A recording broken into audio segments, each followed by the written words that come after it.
الحمد لله ثم إن الحمد دائما لله والصلاة والسلام على سيدنا رسول الله محمد بن عبد الله القائم بحقوق الله ما ضاقت إلا وفرجها الله وعلى آله وصحبه وسلم. أما بعد,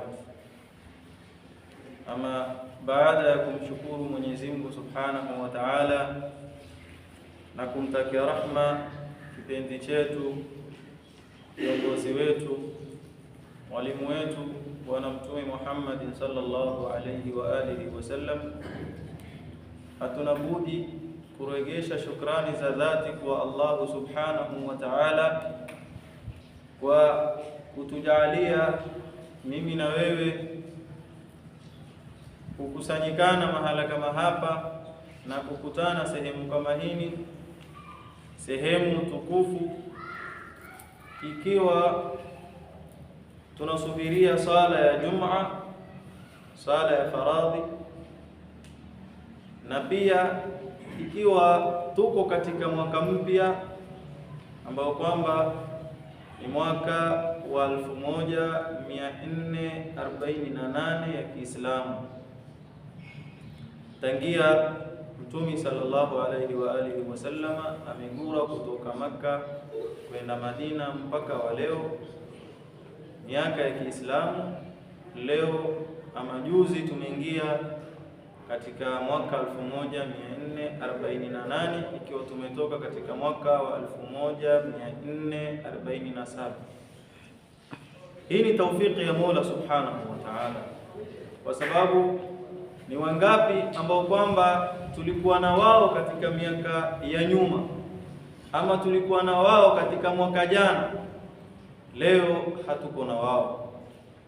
Ni wangapi ambao tulikuwa na wao katika mwaka jana na wakatamani pia kufika katika mwaka huu ambao kwamba tuko ndani yake, labda wakapanga na mipango yao ya kuendelea mbele, lakini Mwenyezi Mungu Subhanahu wa Ta'ala hakuwafikisha kulingana na mipangilio yake na kulingana na kutaka kwake na kupenda kwake. Mwenyezi Mungu Subhanahu wa Ta'ala aliwatanguliza mbele zake.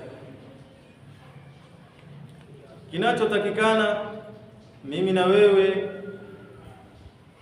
ambao kwamba tumefika katika mwaka huu mpya wa Kiislamu ni tumuombe Mwenyezi Mungu Subhanahu wa Ta'ala ajalie mwaka huu ni mwaka wa khairi kwetu, ni mwaka wa baraka kwetu, ni mwaka wa nafahati, na ni mwaka wa usuudifu, ni mwaka wa sisi kugura upande wa maasiya kwenda upande wa taa ya Mwenyezi Mungu Subhanahu wa Ta'ala.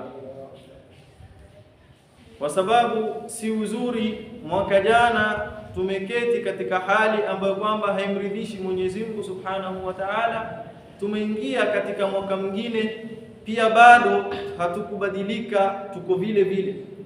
Inatakikana kila tukisonga mbele tuwe ni wenye kubadilika, ni wenye kuelekea na kukurubia kwa Mwenyezi Mungu Subhanahu wa Ta'ala, kwa sababu hakuna anayejua ni siku gani, ni wakati gani, ni sehemu gani wewe utakwenda kufariki. Hakuna anayejua uhakika ya wewe utakwenda kukutwa na umauti katika mwaka gani, katika mwezi gani, katika tarehe gani. Yatakana kila tukisonga mbele tumshukuru Mwenyezi Mungu kwa kutupa afya na kutufikisha katika ile sehemu ambayo kwamba tuko, na tujitahidi kuzibadilisha nafsi zetu, tujitahidi kuzibadilisha akhlaqi zetu, ili tukiondoka tukienda mbele zake Mwenyezi Mungu Subhanahu wa Ta'ala awe akuradhi na sisi. Ni khasara tunakaa miezi inapita, miaka inapita, tunakuja kukutana na Mwenyezi Mungu ikiwa Mwenyezi Mungu ana hasira na sisi. Pia ikiwa leo tumeangalia tuelezeane hii hijra ilikuwa namna gani, ilianza vipi, ni vitu gani vilipatikana ndani yake. Kabla ya hijra, Mtume sallallahu alayhi wa alihi wasallam alikuwa na ammi yake Abi Talib na mke wake nana yetu Sayyidatuna Khadija radhiallahu anha. Baada ya hawa kuondoka, ndipo kukazidi udhia ya Makureishi kwa Mtume sallallahu alayhi wa alihi wasallam, kwa sababu hawa wawili ndio walisimama kidete na Mtume sallallahu alayhi wasallam katika hali yake ile ya da'wa, hali yake ile ya kueneza da'wa, kueneza Uislamu katika makabila, kueneza Uislamu katika miji. Wao ndo walisimama naye. Lau ile wakati watajaribu kumuudhi, kabila la Sayyidatina Khadija lingejitokeza na kabila la Abi Talib lingejitokeza, lingesaidiana katika kumtetea Mtume. Sasa baada wao wawili kuondoka, ndo wakazidi kumuudhi. Ile wakati pia ilikuwa wakimuudhi, lakini Mtume sallallahu alaihi wasallam alikuwa na watu ambao kwamba akitegemea nje, wakienda kupambana nao akona Abi Talib, akirudi ndani Sayyidatina Khadija ako naye kutuliza. Baada ya wao wawili kuondoka, ndo wakaamua sasa wamzidishie mateso, wamzidishie taabu katika Uislamu wake pamoja na masahaba wake katika hii dini ambayo kwamba leo mimi na wewe tunachezea hapa na pale. Baada ya kuwa Mwenyezi Mungu Subhanahu wa Ta'ala ameona kitendo kama hiki na masahaba kuteseka mateso tofauti tofauti, masahaba kuteswa kila mtu na sampuli yake, lakini wote hakuna ambao kwamba ametoka katika imani akakubali maneno ya kikafiri ambao kwamba walikuwa wakiyataka wao masahaba wafanye. Walisimama vile vile mpaka leo tukisikia jina la sahaba tunasema radhiyallahu anhu, kulingana na ile juhudi ambayo kwamba wao wamefanya ule wakati wao. Mmoja wapo tukichukua mifano miwili mitatu tukiingia katika kuelezeana hijra. Mmoja wao katika masahaba ambao kwamba wameadhibiwa ni Sayyiduna Bilal.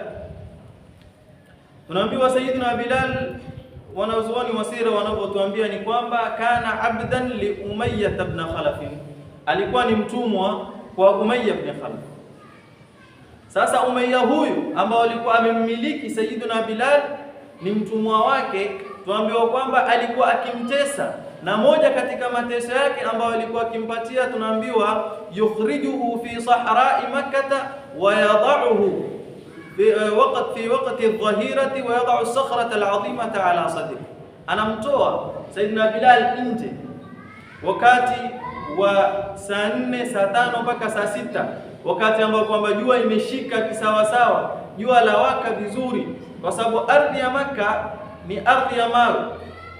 Sasa yeye anavuliwa nguo akiwekwa katika ile ardhi kama ile ya mawe, mvuke ya mawe yamuumiza, alafu yachukuliwa jiwe kubwa, ikiwa hana nguo katika kifua inawekwa juu yake kwenye kifua chake, na bado mateso anapata. Jua la mchoma, uzito wa jiwe, na chini jiwe, mawe ya mchoma. Lakini vile vile Sayyiduna Bilal hakupapatika, hakugeuka huku na kule, yeye msimamo wake ulikuwa ni ule ule.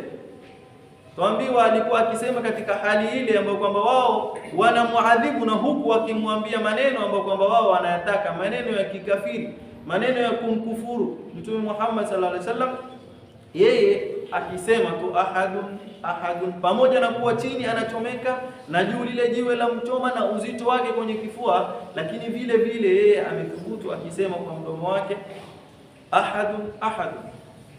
Leo tukisikia sahaba akitajwa tukisema radhiyallahu anhum, usione hawa masahaba ni watu tu kama sisi, wamekuja wamepita katika ulimwengu kama huu vile mimi na wewe tunakuja kupita.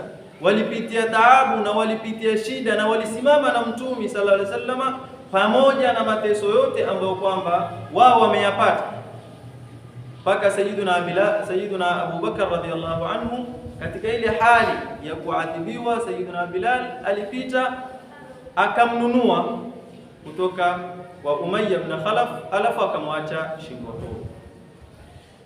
Ndio kumalizika kwake adhabu kwa kuadhibiwa kwa Sayyiduna Bilal radhiyallahu anhu. Tukikuja kwa kisa ya Alu Yasir ambao kwamba ni Ammar ibn Yasir na Yasir ambao kwamba ni babake Ammar na Sumayya bintu Khayyat, kama sijakosea, mamake Ammar bin Yasir. Hawa wao wameteswa wote wakiwa pamoja. Kwanza ameanziwa na babake mbele ya Yasir na mamake Yasir, akiteswa huku jua la mchoma, wao watumia vifaa vao kwa kuwatesa, wakiteswa mbele yake, mpaka tuambiwa akafia pale pale mbele ya macho ya Ammar bin Yasir. Babake akauliwa mbele ya macho yake kwa kuteswa, tena sabran, kwa uchungu, kiungo baada ya kiungo, adhabu baada ya adhabu. Ikiwa baada hii adhabu bado hajakufuru, abadilishiwa sampuli nyingine ya mateso. Ikiwa baada hii hajakufuru, akibadilishiwa wengine mpaka akakata roho. Mamake nayo ni vile vile aliteswa namna ile ile mpaka kufanya Ammar bin Yasir alipofikiwa yeye sasa, baada ya kwa yale aliyoshuhudia kupitia kwa wazazi wake wawili na kuuawa mbele yake, na yeye alikuwa ni barobaro, ilibidi atamke baadhi ya maneno ambayo kwamba wao waliyataka, lakini haikuwa ni upande wa moyo, ametamka tu kwa upande wa mdomo wake ili asalimike na yale. Baada yeye wao kumwachilia na yeye ashatamka yale maneno, tuambiwa na ulama usiyari ya kwamba alikimbia akaja kwa Mtume sallallahu alaihi wa alihi wasallam kumweleza yale ambayo kwamba yametokea pale nyumbani kwao wakiteswa na kina Abu Jahl. Akilia huku anamwambia Mtume, naona haya kukuangalia kwenye uso, mimi nimekukufuru, nimetamka baadhi ya maneno hao makufaru Quraysh walikuwa wanayataka, mimi nimekukufuru ya Rasulullah. Mwenyezi Mungu Subhanahu wa Ta'ala hakuwa ni mwenye kumwacha njia panda mja ambao kwamba yeye katika moyo wake imani yake imethubutu, japo kwa mdomo ametamka maneno ambayo kwamba yangewaridhisha makafiri, lakini isingemridhisha Mtume, lakini moyo wake uko pale pale. Mwenyezi Mungu Subhanahu wa Ta'ala akateremsha aya kwa sababu ya imani yake na moyo wake ulivyokuwa safi. Hapo hapo Jibril aliteremka na aya kwa Mtume sallallahu alayhi wa alihi wasallam, aya iliyoko katika suratul Nahl aya 106 kama sijakosea, Mwenyezi Mungu akisema, walladhina kafaru min ba'di imanihim illa man ukriha wa qalbuhu mutma'innun bil imani. Aya tunaweza endelea mpaka mwisho, lakini hatuna muda, tunataka tuchukue 2-3 tuingie katika kuelezeana hijra. Alhasil, Mwenyezi Mungu Subhanahu wa Ta'ala katika aya kama hii alithubutisha ya kwamba Ammar bin Yasir alikuwa katika haki, katika yale ambayo kwamba alikuwa anamueleza Mtume sallallahu alaihi wasallam ya kwamba, ya Rasulullah, mimi nimetamka na mdomo, lakini moyo wangu bado uko pale pale. Mimi nimetamka ili kuepukana na ile adhabu yao na kuiokoa nafsi yangu, ya Rasulullah, lakini mimi moyo wangu uko pale pale. Ni wengi kina mwanamke mmoja anaitwa Zunaira Turumia, kuna mwingine anaitwa Abu Fakiha. Qasas ni nyingi, tukisema tuelezeane na muda hautoshi. Kwa hivyo ndugu zangu, na hizi kisa zikielezwa ni tuchukue ibra kutokana na hizi kisa, si hizi singano za kae tuzaelezwa zinapita. Inatakikana tukielezeana machache kama haya, kuanzia mimi mwenyewe nichukue ibra kupitia hii kisa ambayo kwamba nimekitoa. Ibra tunayochukua ni nini? Hata kama mtu atakuwa katika uzito kiasi gani, asikufuru dini yake kwa ajili ya shilingi 10,000 wala 5,000. Asitoke katika dini yake kwa ajili ya 15,000 na 30,000. Mwenyezi Mungu Subhanahu wa Ta'ala, pamoja na ule uzito ambao kwamba wewe uko ndani, lau moyo wako utathubutu, siku moja Mwenyezi Mungu atakufungulia. Siku ni moja. Lakini ikiwa wewe moyo wako ni dhaifu, siku zote utavutwa na upepo penye inakwenda. Sasa tukiingia katika kuelezeana ni vipi Mtume sallallahu alaihi wasallam alitoka katika mji wa Makka, na kabla ya kutoka kulitokea nini? Kabla ya Mtume sallallahu alaihi wasallam kutoka katika mji wa Makka, kulipatikana mkutano ya wale mabwenyenyi makufaru Quraish, wale wakubwa zao, wale ambao kwamba wanawaongoza wale makafiri katika mji wa Makka, mpaka wengine wakatoka na miji ya nje wakaja pale Makka, wakafanya mkutano uliofanyika katika jumba linalojulikana kama Darun Nadwa. Na katika mkutano kama ile ilitolewa rai tatu na watu watatu tofauti. Rai ya kwanza, na mkutano si mambo ya kuendeleza dini mbele, ni mambo ya Uislamu kurudi nyuma. Kwa nini dini ya Muhammad inakuja kwa kasi? Kwa nini dini ya Muhammad inakuja juu? Kwa nini dini ya Muhammad inatangaa kuliko dini yetu? Sasa tukae tufanye hii dini ivunjike, ipotee. Rai ya kwanza iliyotolewa katika mkutano kama ule alotoa ni Abul Aswad, akasema nukhrijuhu min baini adhhurina wa namfihi min biladina wala nubali aina dhahaba wala haithu waqa'a. Rai yake anasema tutamtoa Muhammad katika sisi, tutamtoa hapa katika mji wetu, wala hatutojali ataenda wapi wala ataenda kutoka wapi, na tutamkanya kabisa asiingie, akionekana katika mji au awe live hapo hapo, hakuna kubembelezwa. Ikiwa tutafanya hivyo, anasema faqad aslahna amrana wa alfatna kama kanat. Anasema lau tutafanya namna hiyo, tumtoe mtumi, tusijali ataenda wapi wala ataenda kukaa wapi wala ataenda kuishi na nani, tumkanye asiingie katika mji wetu wa Maka, na akionekana atauawa. Asema tukifanya hivyo itakuwa tumesilihisha jambo letu na itakuwa tumerudisha mji wetu wa Maka venye hali yetu venye ilikuwa. Katika mkutano kama ule, Ibilisi laanatullahi alayhi alihudhuria kwa sura ya mzee anayoitwa Sheikh Najdi. Alihudhuria katika mkutano kama ule.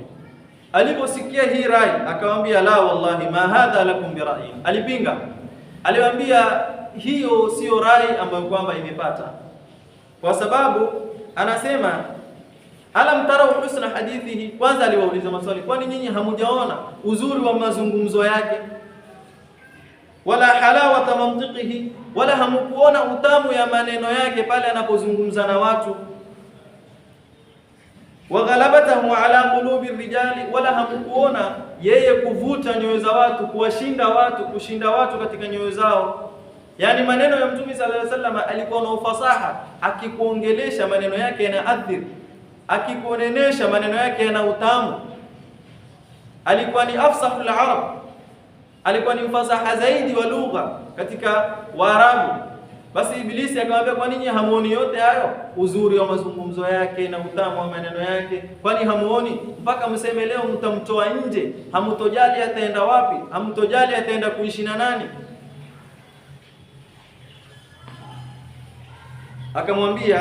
Akawaambia wale ambao kwamba wametoa rai, wallahi law fa'altum, law mutafanya hilo ambalo kwamba nyinyi mnalisema, ma amantum an yahilla ala hayyin min al-arabi thumma yasiru bihim ilaykum.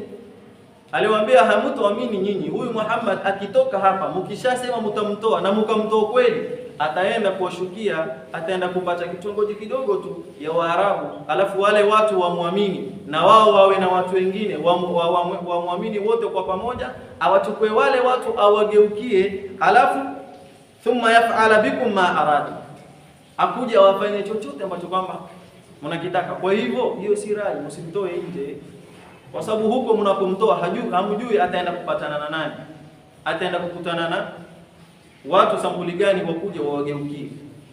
Hilo likapingwa. Rai ya pili imetolewa na mmoja anaitwa Al-Abu al-Bakhtari, anasema bisuhu fil hadid, mfungeni katika mawe, wa aghliqu alayhi, na mfungie mlango. Yani mumchukue mumweke kwenye kipango fulani ama shimo ya jabali, mumfungie huko ndani, alafu mlango wake wa ile shimo pia mulifanya nini, mulifunge, ili ajue yale ambao kwamba yamewapata wale mashuara ambao kwamba walikuwa wakiwatukana wafalme wa Kiarabu, walipata mateso gani, wakakufa kwa njia gani, walipata adhabu gani.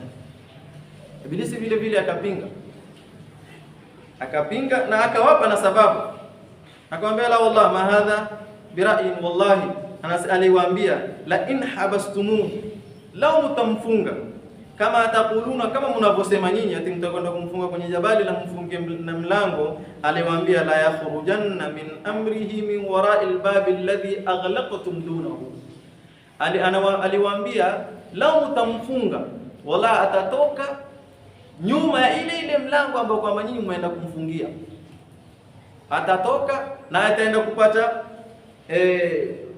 kipote vile vile, alafu wakuja wabadilikie namna ile kama nilivyotangulia kusema. Kwa hivyo haina haja kumfunga, hilo pia amelipinga.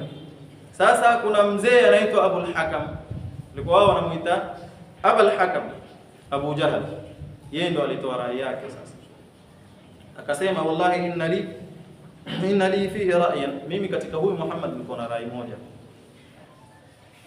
Rai yake ni gani? Asema ma arakum waqa'tum alayhi ba'da qalu wama huwa ya Abul Hakam, wala muuliza wala wakamuuliza sema mnaonaje katika hili ambalo kwamba mimi nitalisema.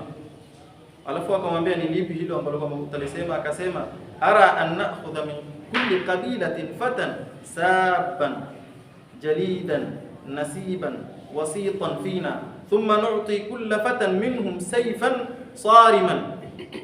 Yani alhasil aliwaambia mnaonaje, Maka wakati ule ulikuwa na kabila 12 la Kiarabu tofauti.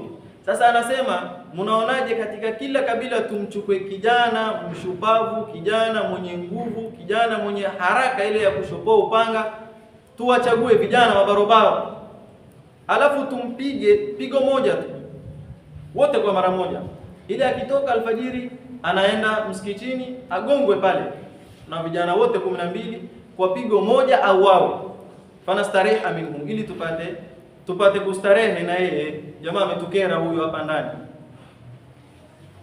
Kuwakera ni ile kueneza dini ya Kiislamu katika mji wa Makka, kutoka kwa familia, kwa kabila, kwa ukoo na maile.